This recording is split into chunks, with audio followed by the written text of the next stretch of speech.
Welcome to Epilogue Podcast, the show where we discuss some stuff that happened on a different show ages ago which nobody really cares about anymore.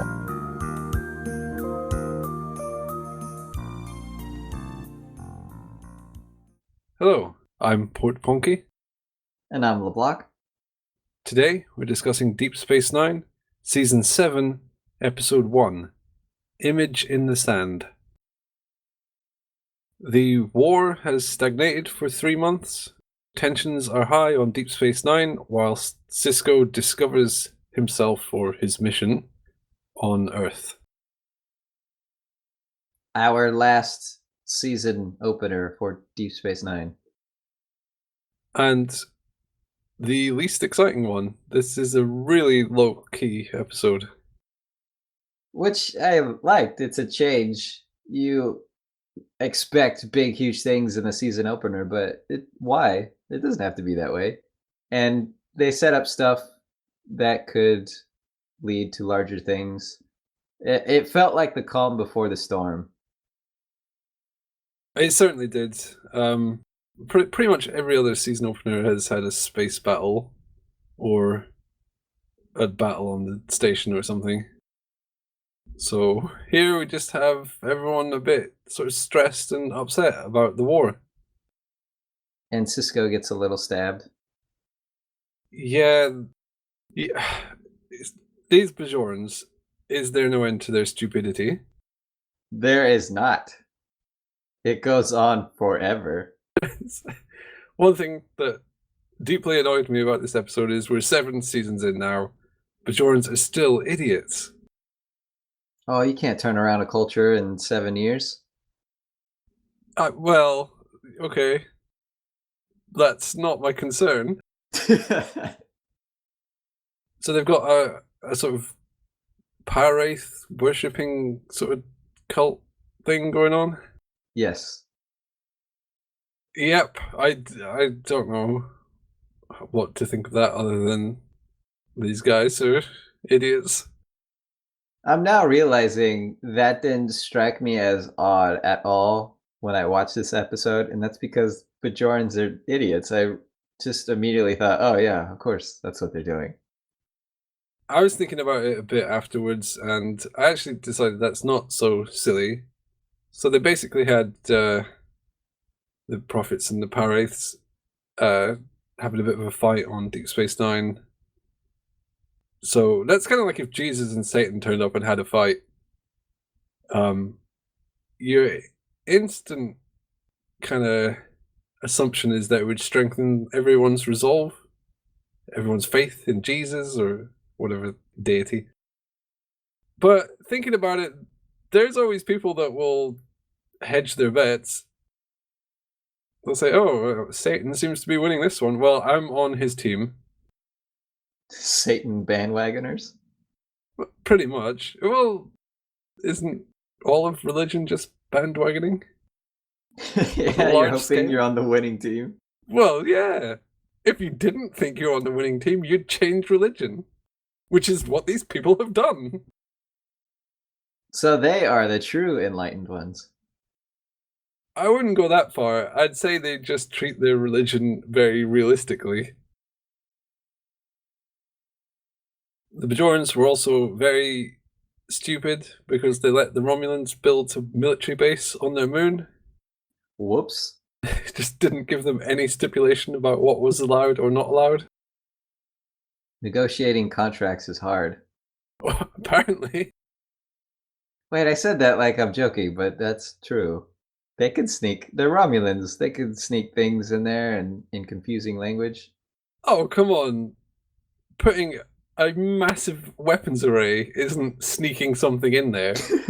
Like, okay, if they had a little bit of chemical weapons on the side or some biogenic stuff that, slipped under the radar and they said, oh, well, the fine print says weapons means bombs, so, No, this is just, they've just got 9,000 nukes. This isn't a fine print thing. This should have been hammered out in the original deal. Hey, it's for defense. I did laugh when Kira said, don't worry, we will defend you. Oh, I got a good laugh out of that. I don't think the Romulan really showed much emotion or anything, but you could feel the kind of disappointing vibe that gives off. They can't even defend themselves. How could they defend the Romulans? Yeah, and the Romulans are solid. They're tough guys. So, I don't know, it's like if Mike Tyson had a landlord and was like, no, I will defend you. You don't need that tiger. I will defend you. And yeah, to continue the stupidity, yes, they tried to stab Cisco to death. I don't know if they're trying to kill him, because that's a wound I could never imagine anyone dying to in Star Trek. Well, in a remote alley. It was in a city. There was people there. Wasn't it after hours? True, but he stabbed him in the belly. That's not, like, instant death or anything. Well, for Bajorans it is. That's where all their vital organs are, right in the tummy. Oh, well, It's that would just a big explain bundle. why he didn't go for the neck or something. Although I Yeah. can't imagine that in an episode of Star Trek, someone getting their throat. That would be cool if that did happen. That would be super shocking. And then they just beamed him to hospital and said, yeah, that's not actually that bad in this era. Oh, right. We have solved human physiology problems. No worries. Well, that sort of thing is solvable now. It's just that you have like 1 minute to get treatment. So Yeah. actually, happened in an ice hockey game one time, Ugh. and the guy survived. But yeah, there was. You can go look it up. It's pretty grim, though. Well, it's a simple cut. It's just the hemorrhaging that kills you, right? Yeah, yeah. You lose all of your blood, which you need. Yeah, blood is kind of important. I don't know. I just think it's weak that Cisco got stabbed in the belly. It made it feel less serious. It's still a stabbing, and that's shocking, but Yeah. then you think, well, he's just going to be fine. This won't lead to his death. A lot of people would survive that nowadays. I'm not saying it would necessarily be survivable. It's never good to get stabbed. But it's not an instant death sort of thing, which is, it seemed like an assassination attempt, so I expected something. I mean, they could have used a phaser. Or, yes. Or 2 knives. Or 3. A knife and a fork. Trident. Well, a knife and a fork would add sort of irony, because he's working at a restaurant. He just nicked them from the kitchen. Maybe he did. He turned up and he's like, oh, I knew it was something I should have brought a weapon. I'll just have some Creole and Creole jumbo and use these utensils for my assassination. 2 birds, 1 stone. It's a good thing he didn't order soup. He stabs him with the spoon. He's a Bajoran. I could believe it. I wouldn't put it past Bajoran. What were your thoughts on the Cisco storyline? I want to move past prophet stuff and visions.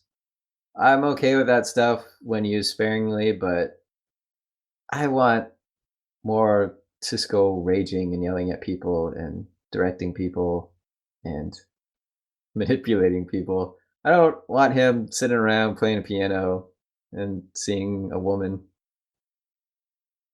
He is a good sort of pianist, though. That's Avery Brooks. That's real. Ah, okay, that's cool. I like the prophet visions a lot more when they come out of nowhere. Yes. When you just don't expect them and then suddenly they drop a bombshell.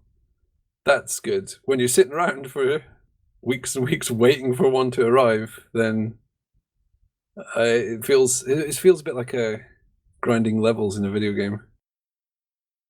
Yeah, he's killing slime after slime, and we have to watch him. We find out that his mom is not his mom, but Sarah is his mom. That reveal was weird because I didn't understand why I was supposed to be shocked. It's a good reveal, apart from the one critical flaw. He's never mentioned his mother before, ever. So Exactly. we have absolutely no emotional connection to this character. In fact, even during the reveal, he didn't even say what his mother's name is, so we know more about Sarah than his actual mother. We know he loved her, and that's it. That's not much. Many people love their mothers. And then his dad had no good reason why he never told him. I wanted to tell you many times, but I didn't.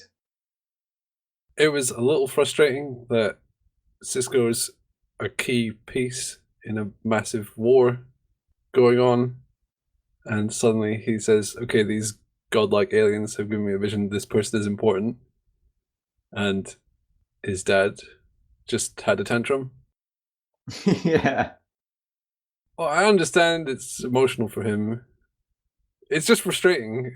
Well, I suppose even Cisco got quite frustrated and sort of shook him a bit.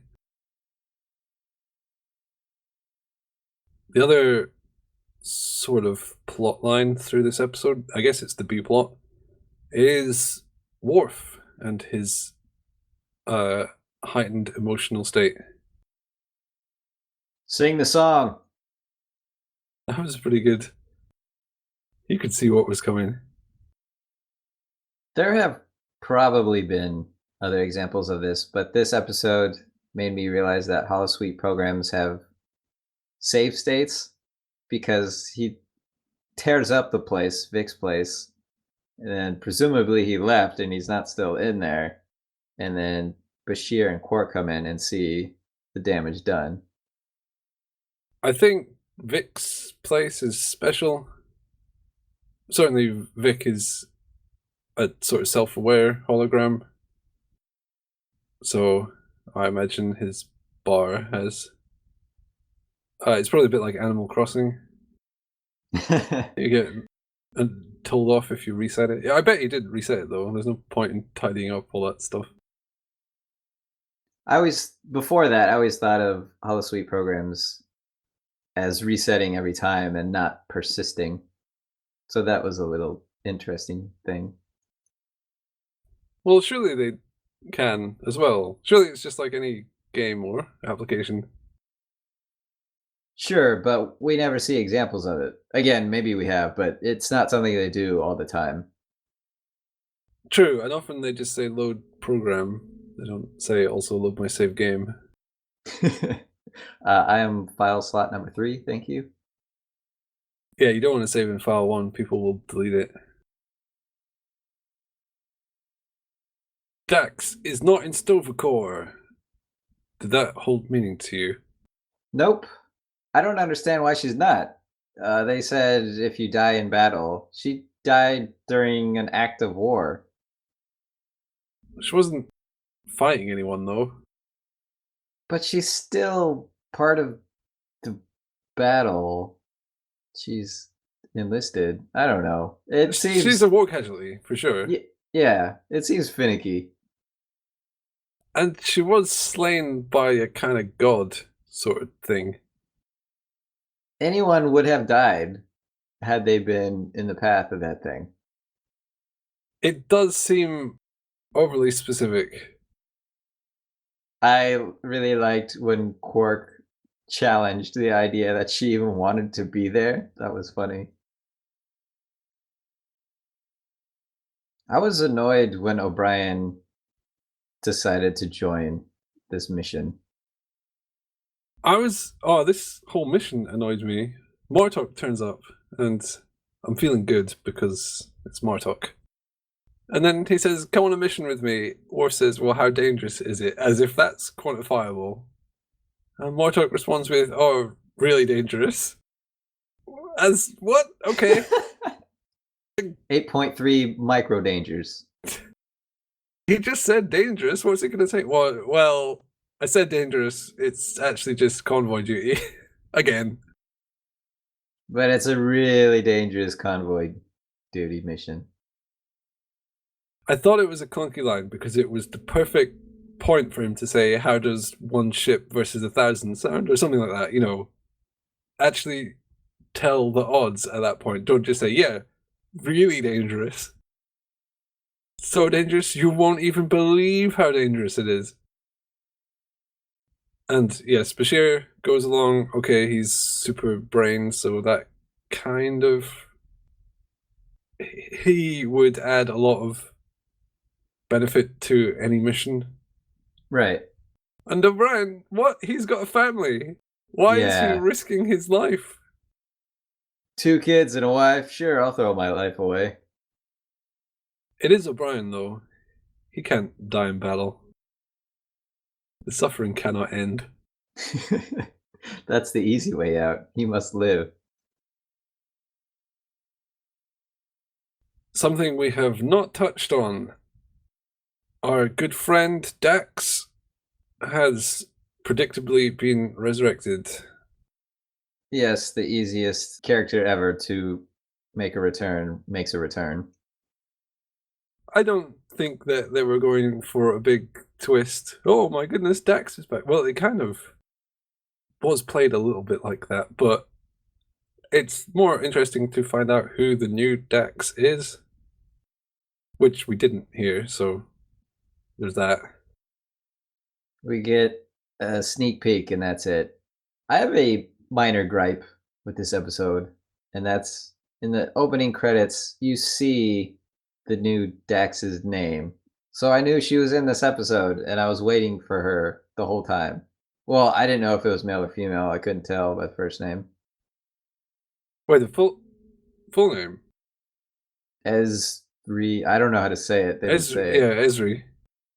That's a spoiler. Spoilers. Well, it's not because, like I said, it's in. Wait, so it says Nicole DeBoer as well. Oh, I didn't even check the name Well, if attached. it said, it didn't just say the name of the character. Yeah, They shouldn't do that. but I was thinking they probably had to. There's probably some Screen Actors Guild rule or something where you can't omit a credit. Maybe. Well, often they put them at the end. For example, they did this in Heart of Stone, where Kira gets encased in the crystal, but it turns out it's the female changeling. Salome Jens had her name in the end credits only to Nice. not spoil the surprise. So they said, screw it here. They maybe just forgot. I don't know.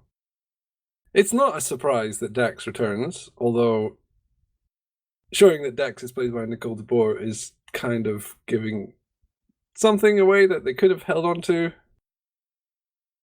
While it's not a huge surprise that Dax returns, I was distracted because I saw the name and I was waiting the entire episode for Dax to appear. And then we're at the very end of the episode and this green collared person shows up. Oh, okay, that's Dax. And now I'll never know how I would have reacted to that had I not known beforehand. You'll never know. Oh dear. But you knew it would be the first Trill that you saw. It would be cool if the first Trill turned up and was like, Benjamin Sisko, I'd like you to meet someone. And then brought Dax in.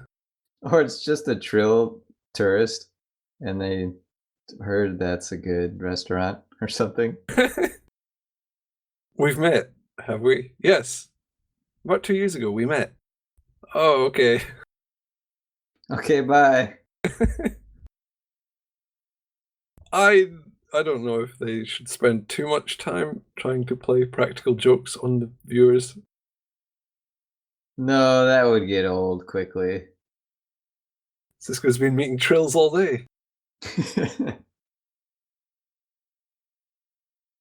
I'm not that excited about the return of Dax because we already went through the idea of 2 best friends and then one of them dies, and then comes back as a different person because they're a Trill. We went through that with Cisco and Curzon, and we saw that play out. Yeah, So they lots explored of that times. already. Loads of times in the first 2 seasons. But the thing that's unique here, I don't know if she's going to work on Deep Space Nine or whatever, but if she does, then Worf has to deal with seeing this person who holds the memories of his dead wife, which is strange. I think it would be more fun if they had to find Dax. What do you mean? Well, what if the Trills didn't tell you where symbiotes ended up? If that was a private matter, like your medical history. But then they needed Dax for something. They needed to ask Jadzia for information. Something really important. You know, if she'd actually been doing her job, she would be the one that knows the most about the wormhole. So there's countless very important things they could have needed her for. Where did you hide your Tongo winnings? And then you have a needle in a haystack. Where's Dax? You know, Star Trek 3, Search for Spock. Wow. That could have been a good direction, but I guess they have this great resistance to messing with the formula.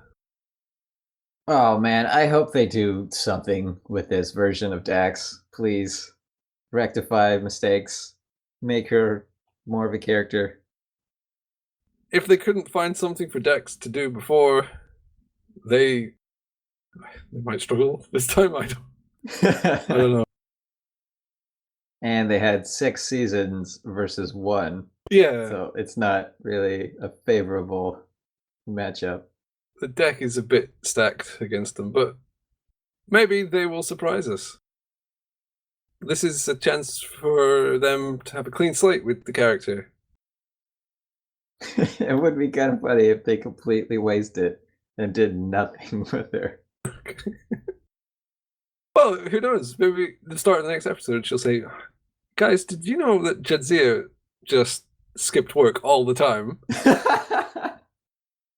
Why was no one checking up on Jadzia? She literally did nothing. God, I can remember all the times I just hid in cupboards so I didn't have to do anything. She can air all the dirty laundry. Oh, that's weird. Talking gossip about yourself, kind of. Creepy times. Call for creepy measures? What? No. Oh. Do you have some words from the prophets from the show, not from the prophets? Life is full of choices. You make them and hope for the best. Sometimes you're right, sometimes you're not. Ah, a quote that sounds really meaningful, but is kind of mostly a tautology. Yeah, they're a big fan of those. That's maybe harsh. It's sometimes poignant to state things in simple terms. Just to lay it out there and say, hey, look, this is what life is, and I messed up, you know. Everyone does. Cisco was really harsh about his choice. So, yeah, okay, he made a mistake, and now I'm going to judge you for it.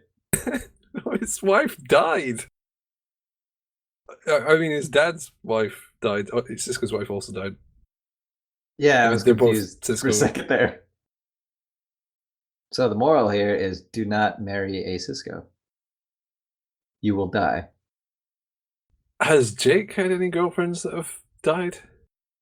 We never saw that one girl again that Nog said misogynistic things to. Oh, well, now I'm totally clear on who you're talking about. Yeah, I can't remember. Or that older lady. Oh, yeah, the older lady that Jake... Again, you could be talking about 3 or 4 different people there. But true, we never saw any of them again. They all possibly met horrible ends. Yeah, they're all dead. Even Mirror Jennifer Cisco met a horrible end. Yeah, she couldn't be saved by being in a different dimension. So I guess you're right. The moral is don't kiss Cisco. Oh, Cassidy's gonna die. Oh, is that your season prediction? Yeah, Cassidy's gonna die. That would be hard. She's already had the dead wife thing.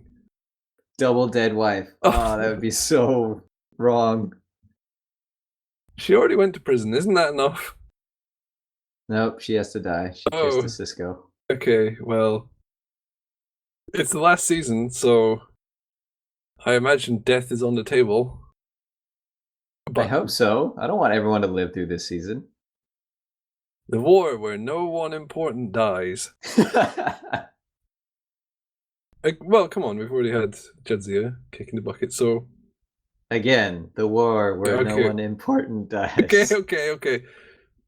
We'll move on to the next episode. Maybe someone we care about will die in the next episode. Will One you can be hope. happy then?